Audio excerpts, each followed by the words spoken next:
everybody, and welcome to Project HR, a podcast dedicated to building better workplaces. Project HR is brought to you by IRI Consultants.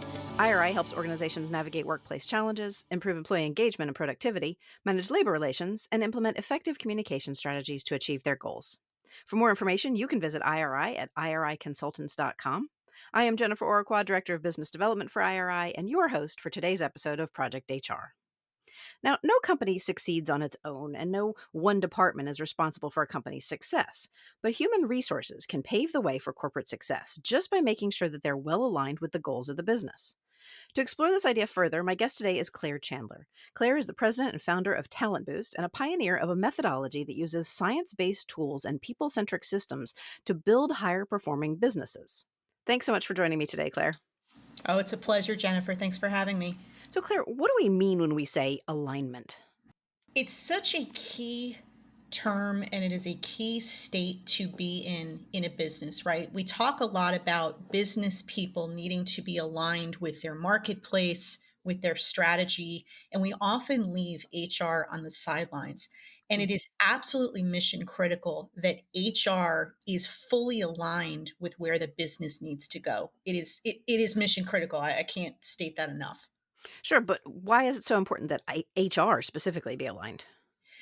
You know, HR has traditionally gotten this reputation of being a necessary cost center.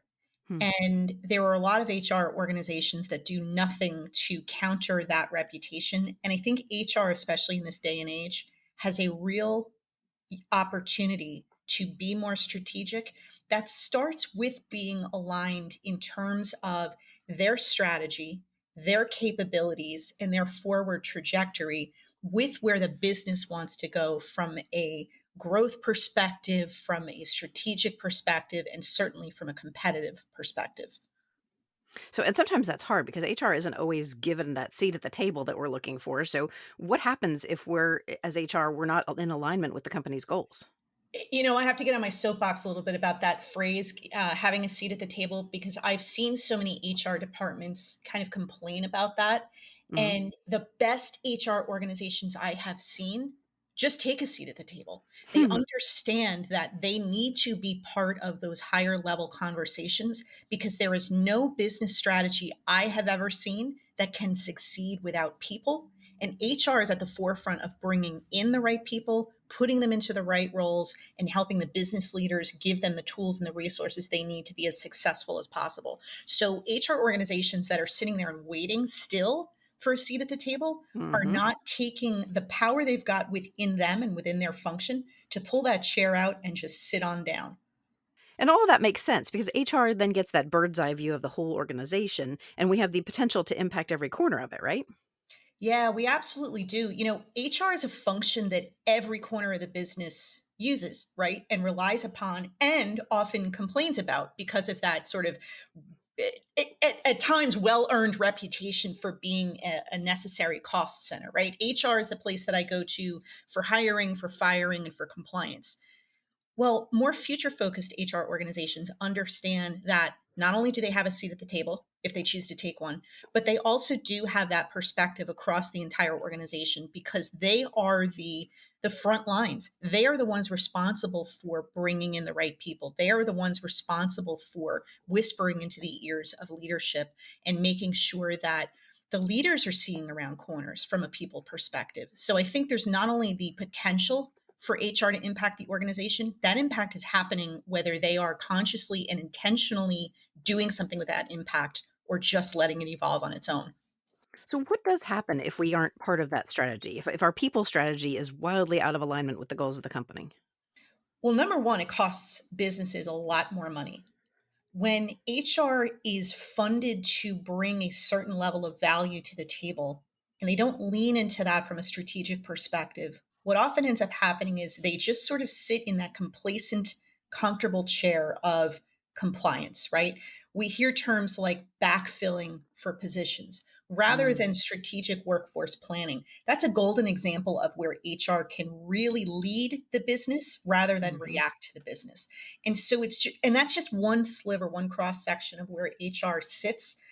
If they are really embedded in the strategy of the business and truly understand again, their power and their potential to impact the full trajectory of where the business is trying to go, Mhm. they can actually lead from the front rather than being a drag from behind. So, do you think that all of the turmoil we've gone through in the last couple of years has really helped drive home the reality of HR's reach to those in the C suite? I would say so. I think this pesky little global pandemic that we are all trying to, live alongside of and operate within. Um, Business leaders, frontline supervisors, frontline workers, and everybody in between has really reached out, I think, more to HR as a lifeline to kind of help them through. I think the biggest Mhm. management challenge in the past 2 years has been how do I lead and influence and ensure the high performance of a team that I no longer can see on a daily basis, right? Because we've either Mhm. shifted to fully remote, we've tried to make hybrid work, we are a more geographically dispersed workforce. And so they looked to HR to sort of help them from a performance management perspective first. But I think as we evolved and we got, let's face it, we got good at living amidst a global pandemic. I think Mhm. the more savvy, the more future focused HR organizations took this as an opportunity to say, we don't have to return fully to work, in a Monday through Friday, 9 to 5 kind of a scenario. We've proven, and the workforce has proven, that we can get work done even more efficiently if we are more flexible with our schedules, if we're not so rigid in demanding that people show up to a physical office if there's no real business need. So again, I think HR was sort of, put into the limelight, so to speak, as a beacon throughout COVID. And I think the more savvy ones embraced that role and that responsibility to help lead companies through this dark time that we've been living in. Yeah, absolutely, for sure. All right, Claire, I'm going to take a quick sponsorship break right now. But when we return, I want to dig into how we can build our HR strategy to align with our corporate strategy. Stay with us. In today's labor market, it is becoming more difficult to attract and retain top talent. The skills gap is widening, so businesses are struggling to find qualified workers. Leaders need training programs to help them improve their leadership skills so they can be better equipped to manage change, engage employees, and lead their companies into the future. IRI Consultants Lead Academy offers leadership development courses for managers and executives in various formats, including live classroom sessions, virtual classrooms, and on-demand e-learning modules. IRI's courses focus on the essential knowledge needed for effective leaders across all industries and levels of management. Learn how you can enhance your team's leadership capabilities with Lead Academy courses today. Visit us to learn more at bit.ly/leadercourses. I'm back now with Claire Chandler, president and founder of Talent Boost. So, Claire, before I can build a strategy for my HR department, I really have to understand my business's broad strategic goals and direction. So, how do I do that? What questions should I be asking? It's such a great question, and you absolutely have to understand and build out the business strategy first before you put pen to paper on what your HR strategy will be to live alongside of that. Um, Again, this is where we come back to really savvy HR leaders who are demanding or earning a seat at the table when that business strategy is being developed. If they're an equal contributor to that overall business strategy, it becomes a lot easier then to turn around to HR and bring in your HR leadership and your frontline specialists within HR to build a strategy that weaves into that. Because again, you cannot effectively execute a business strategy without people. You just can't do it. Mm-hmm. So, I think from a questioning perspective, we need to be looking out, you know, uh, in a longer term view than we have traditionally done. And I say this not just to HR leadership, but to business leadership. I laugh every time a C-level executive says, "Oh, we're doing long-term strategic planning. We're looking, 2 years out." 2 years is not a long-term strategic plan. 5 years, we're starting to get there, right? And a lot of companies are understanding that they were sort of diluting themselves if they thought that a long-term plan, looking out 10 years was going to be feasible. We just don't know what the market is going to do. We don't know what next pandemic or next global Mm-hmm. crisis is waiting around the corner. Sure. So let's pick a 5 year horizon, right? And from a business perspective, we want to understand as HR leadership, we want to understand from the business, where are we trying to get to? And the important corollary question to that is, why will that matter? Right? And that will translate later down the line when we are trying to mobilize, incentivize, and inspire the people who have to execute the strategy to actually contribute their best ideas, their best talents, their best efforts toward achieving that vision. But it has to Mm-hmm. start there. So look 5 years down the road. What are we trying to accomplish? What will success look like? How will we recognize it when we achieve it? What are some of the fundamentals that we need to build up in terms of our core capabilities, whether they are strategic or more tactical? These are all business level questions that Mm-hmm. HR leadership needs to either ask or at least fully understand the answers to. So, is there room to be proactive here, to talk with other departments, to make suggestions on how we might be able to help? There's not only room, I think it's a business imperative, quite Mm. honestly. And I think if business leaders, in the C-suite, the CEO, the COO, the CFO are not leading that conversation, there's a real opportunity there for HR to do that. Again, I think HR is looked upon as all things people, and historically they've been looked upon as the sort of the hammer, right? How do I resolve an underperforming employee Mhm. as a manager, right? How do I bring in somebody to replace a long-term employee who has retired or has sought greener pastures? How do I stay out of trouble in my line of business? And so, these are the conversations that the business has traditionally gone to HR to help them resolve. But I think HR needs to have a higher level conversation. And again, they need to lead from the front.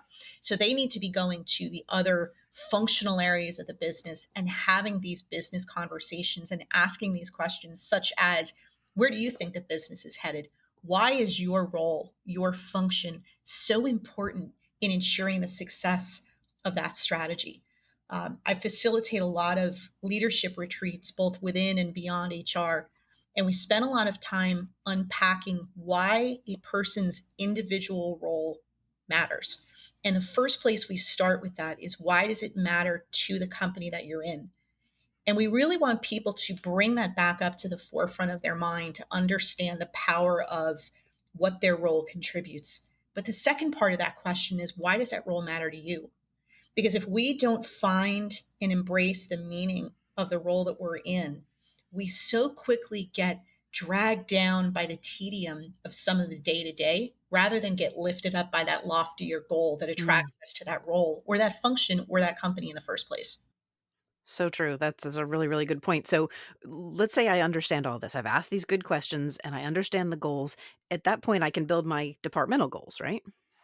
You can start to. I mean, I think, we can't pass go without fully understanding what the business strategy is, right? And we have to, again, look at a little bit longer term. So many companies get sort of bogged down by, what are our quarterly priorities? And it's sort of like, I'm infatuated by our mission to go to Mars, right? In the longer Mm. term. And it's Hmm. so important to get the building blocks of that strategy right, because we're talking a really long term vision. And any Mhm. rocket that you launch, right, from Earth, if you're off on your trajectory that you have mapped out by even a fraction of a degree, you're going to miss your mark. And it's the Mhm. same thing here, right? We have to be thinking at a ground level about all the different tactics and all the different activities that we undertake, because HR is brilliant at being very, very busy and being very, very overwhelmed by all Mhm. the tactical, right? So it's really, Mhm. really important that they take some time and carve out some opportunities to um, kind of lift themselves out of that tactical tedium that, yes, is necessary to keeping the business running and keeping the people in the right roles with the right motivation and all of that. But they also have to lift out of that now and then and make sure that the trajectory that they are on and that they are helping to guide the business on is still on track. So it's interesting that you talk about that tactical tedium. It feels like at this point, I should be connecting my department goals with the overall business goals. We should, and let me obviously dive into, HR's role in that first. I've said a couple of times, we can't execute a business strategy without people. And HR sits at the center of how we do that in an effective way and in, to your earlier point, as proactive a way as possible. And one of the ways we do that is if we deeply understand the business strategy, and that's a big if, let's not just take that for granted, right? But if we're doing the things that we just talked about a moment ago and asking the right Hmm. questions so that our HR leadership, at the very least, deeply understands what we're trying to achieve as a business, HR now has a really good opportunity and a unique position to say, what does that translate into in terms of fundamentals? What are the roles that we're going to need? What are the capabilities we're going to need to possess and demonstrate? What are the behaviors that Hmm. we're going to need to have as many people as possible model and replicate? And once we start to do that, workforce planning becomes a very different animal, right? Workforce planning doesn't become, just sort of a balance sheet of numbers and budgets. It becomes, how do we address the fundamental gaps in the capabilities that we say are mission critical? And how do we leverage some of the strengths that we already have so we can replicate that success? So that is part of the building blocks of creating an HR and people strategy that fully aligns with the business.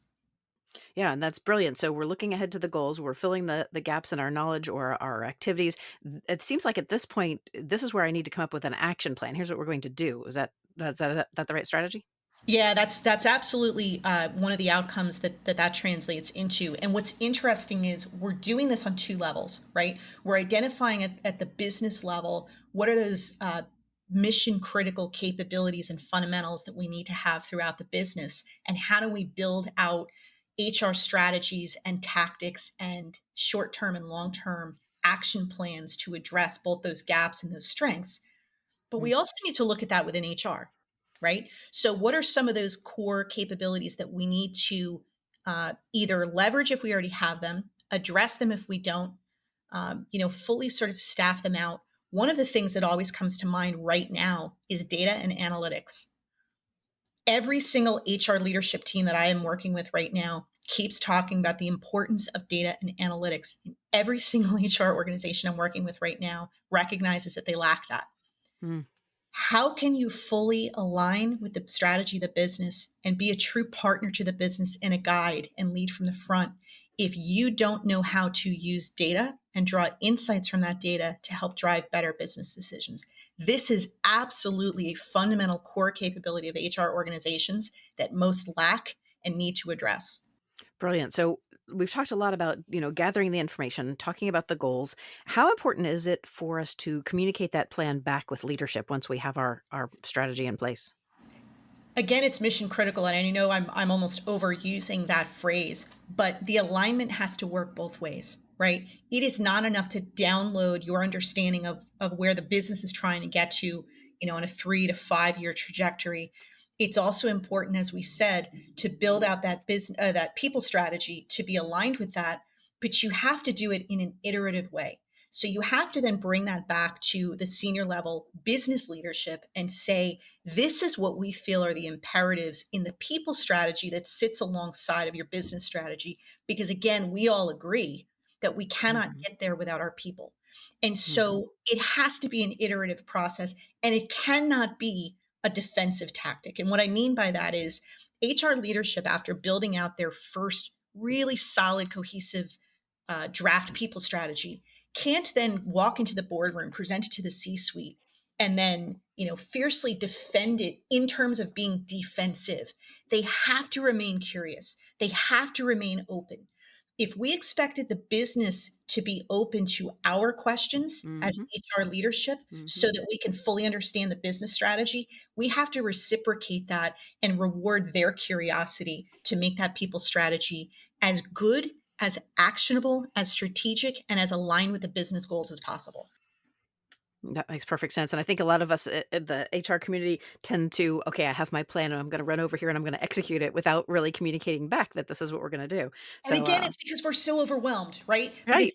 HR has convinced ourselves that we've got so much work to do and so many day to day things, we can't possibly now find more capacity to go back and revisit or revamp or quite possibly throw out and start over our people strategy. And that's the wrong way to think about things. And it's why Hmm. HR's evolution in their business model is so far behind most other business models.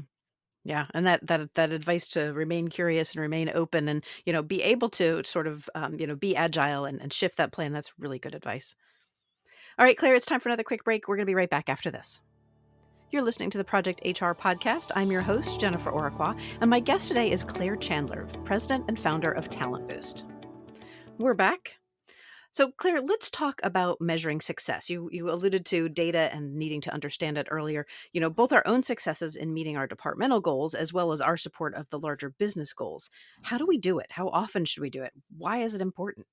I love that. And here's another area where the more effective, the more future focused HR organizations are really differentiating themselves. Not only are they recognizing the importance of data and analytics in terms of one of the core capabilities that they have that they can offer to the business to drive better decisions, they're also starting to understand the power of metrics. And you might be listening to that and saying, well, HR has tracked metrics for, millennia, right? Mhm. We track time to fill, we track performance ratings, we track this, we track that. How many of the metrics that we actually can measure sitting here today with the tools that we've got at our disposal are actually moving the needle? How many of them Mhm. are leading indicators versus lagging indicators? Just because you can measure something doesn't mean you should. And here's another one of those pitfalls that HR organizations fall into. They get so proud of themselves at all the metrics and all the dashboards that they can. Mhm. Very big on dashboards now, right? They love Mhm. and they pat Yep. themselves on the back. Oh, we have a dashboard with all these metrics. Super. How many Yep. things are you tracking? Oh, we've got at least, 10 for each of our, verticals within HR. Great. How many of those are aligned to the business strategy?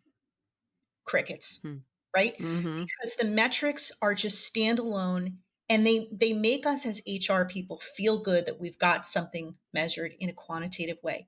If it is not helping you understand how to make better decisions that maintain the trajectory that you are on toward your Mars mission and keep you aligned with the business, and here's the kicker, help support your narrative back to the business.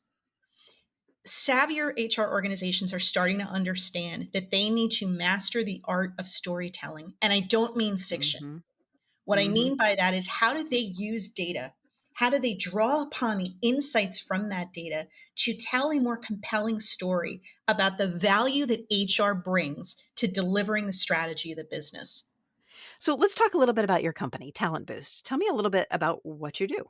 Well, not coincidentally, it's all these things we've been talking about, right? I help to strengthen that alignment between HR and business leadership so that they can accelerate outcomes. We do this in a variety of ways. It's everything from advisory and mentoring to one-on-one executive coaching to leadership retreats. There has been so much more demand and recognition of the need for bringing leadership teams together in a way that helps them work on their business versus just in their business. Mhm. And that's really where we can kind of accelerate team cohesion. If it's a case of teams that are, a combination of new leaders and legacy leaders, and it really helps to kind of move the needle in terms of how do we collaborate more effectively, not just at firefighting, another thing HR is really, really good at, right? Mhm. Putting out fires. For sure.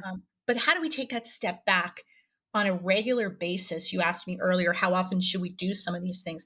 At least at a quarterly basis, if not Mhm. monthly. How do we take that step back and look at how we are functioning as an organization?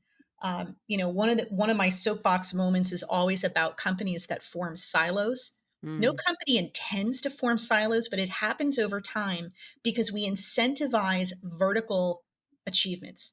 And what I mean by that is every C-level leader, every senior vice president, every leader on down is in charge of a particular function or geographic area or market or product. And they are incentivized to look from their leadership on down in a vertical way.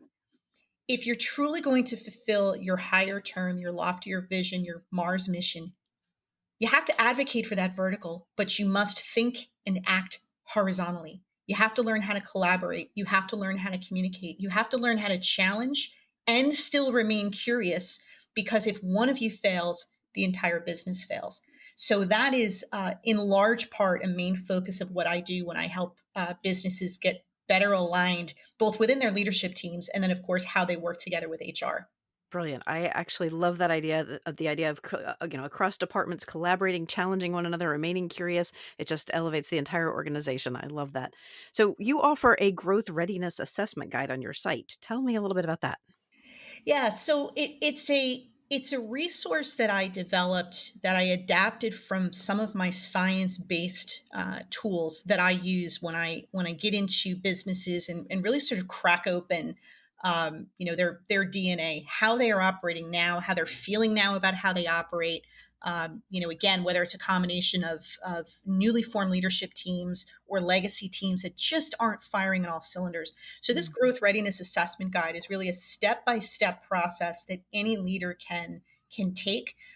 Ideally, working with some of their team, at least some of their inner circle, to assess how ready they are to grow and how ready they are to fulfill the mission that they have set out for themselves. So if anyone in your audience is interested in it, they can download that for free at talentboost.net/growth. Perfect. And right now, as I understand it, you are also engaged in a research study on the future of HR, keeping with your science-based approach, and you're looking for participants for that. Is that right? I am. So I am conducting a research study on the future of HR. In line with all the things we've talked about, my thesis really is that most HR organizations lack the capacity and the capabilities to deliver the strategic outcomes that business needs, both sitting here today as well as in the future. And so I'm inviting HR and business leaders to share their perspective on exactly how wide that gap is between what the businesses need HR to deliver and what HR actually can deliver. So, anyone in your audience, if you're a senior level leader within your business, whether you're within HR or outside of HR, I would really appreciate your perspective. The survey will take about 10 minutes. And as a thank you, you'll get a summary of the results. That one you can find at clairechandler.net/future. Excellent. And so if we want to find out more about you, about Talent Boost, about the research study, tell us where we can go. Well, you can go to either of my websites, either talentboost.net or clairechandler.net. And of course, find me on LinkedIn. I would love to connect with you one-on-one. And I want to let everyone know that a link to the website, along with all of the resources that Claire mentioned, will be included in this episode's companion guide. So be sure to unlock that today at projectionsinc.com/podcast. Right now, though, Claire, it is time for our lightning round questions. These are questions I ask of every guest of the podcast. Are you ready?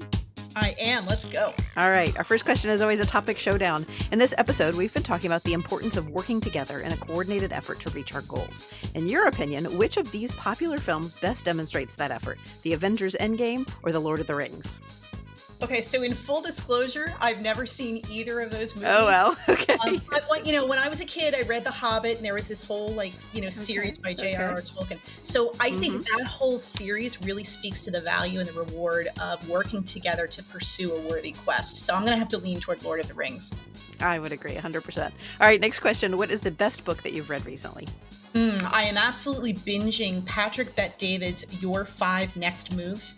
It's a great book for entrepreneurs and established leaders about thinking and acting 5 moves ahead and living your future truth. Oh, very good. Yes, you seem to have a good entrepreneurial bent there. You mentioned something from the E-Myth earlier about working on the business versus working in the business. Yes. Yeah, I love that. All right, next question. What is your favorite thing about the work that you do? I often tell clients that I work with that I am the least important person in the room. I'm really there to help pull the magic and the genius out of them. And there's this moment that happens with every client where that breakthrough, that magic happens. And I live for that. That is what fulfills me, and that's what energizes me. Very good. What is the best piece of advice you've ever been given? Oh, it's got to be never go backwards, always move forward. Very nice. All right, last question. Who or what inspires you? Well, that one's really easy. It's the one who taught me that piece of advice, which is my mom. Oh, very good. All right, Claire, thank you so much for joining me today on this week's episode of Project HR. Thank you. It was great to be here. I also want to thank those listening in. Don't forget that we took great notes on this episode for you. You can grab those notes for free at projectionsinc.com/podcast. If you're ready for your Project HR debut, our team is always looking for outstanding guests. Let us know about your expertise at projecthr@iriconsultants.com. Don't forget to subscribe to Project HR. A new episode drops every Thursday. Finally, drop me a line, leave us a review, or give the show a handful of stars wherever you get your content. That's it for this week's episode of Project HR. Let's make it a great day at work.